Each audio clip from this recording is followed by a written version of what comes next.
Jaime, are you rattling your arytenoids? Are you tilting your cricothyroid? Are you tuning in your vowels and using H1 and H2? I know I'm being a little silly and maybe sounded sarcastic, but I just wanted to point out something because I get asked this question a lot.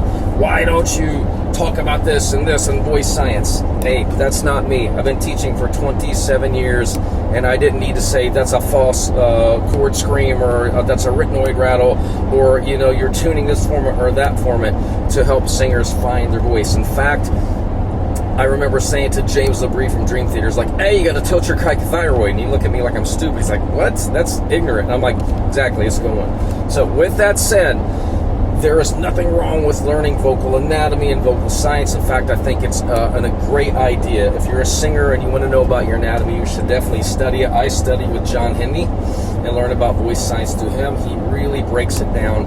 And you go on YouTube and you see a million coaches doing this, and I've watched this, and a lot of them have just confused me. John's program made it really, really simple, so I really, really love that guy. So shout out to you, buddy. For me and Vendera Vocal Academy, we do have a little voice science basics class, but we keep it pretty simple. I have come from the point where I focus on technique in the exercises. I breathe out, I bear down, I focus up, I feel everything in the roof of my mouth. So if I'm teaching scream, like if you've listened to the Extreme Scream series, I'm not so much into breaking every scream and compartmentalizing it by a name. If that works for some of you, that's great, but I can get the same results without naming a scream, and I've been doing it for years. So at the end of the day, do what works for you. Some singers are more analytical, and it helps them to study that way. I am more visual, and I focus on the sensations in my body, and that's how I've done it with every touring artist, every recording artist I've worked with for years. So find your own path, but that is the reason I don't use voice science. And here's a quick story. I know I talked too long, but there was a YouTube coach years ago who was always arguing with everybody else.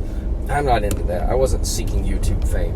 Mythbusters blew up, and I did my own thing because I'm in competition with myself. I don't have to compete with anyone else. There are millions of singers and thousands of coaches. That's my philosophy. You don't need to worry about how many students you have. There's plenty for all of us. Anyway, somebody said, hey, you talked about this coach and that coach. What about Jaime Vendera?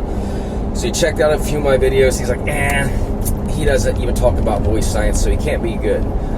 So somebody, I don't know who it was, got a little mad and said, oh yeah, we'll watch these videos, him singing live. And he comes back and he's like, oh wow, I stand corrected. There's no way I can do with my voice what he's doing. That's insane. And me being me, I never get mad. I don't care. I reached out to him. I said, hey, in a public comment, I said, hey, I was wondering when you were going to get to me. And we had a little conversation. He's like, wow, you're not mad? I'm like, no, I don't really care. I mean, life's too short. He ended up making another video like, man, that freaking Jaime Vendera is awesome. He's not like this coach and that coach who are whining babies and blah, blah, blah, blah, blah. My point is, I don't care about that. I don't really can agree with him, like always bashing other coaches. I think that we should all learn to get along. We each have our own journey on this road to do whatever works for us. So if telling your student that you're going to work on vowel tuning, or hey, here's these 5 screams, and this one's a arytenoid rattle, and this one's this, and this one's that, and that works for you, that's great. It doesn't work for me. I never needed it. I've been teaching for way too long. I've been singing and screaming for way too long.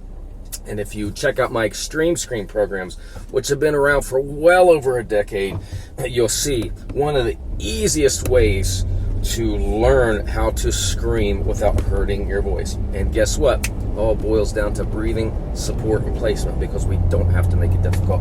All right, I want to try to wrap this up since we're under 5 minutes. See you next video.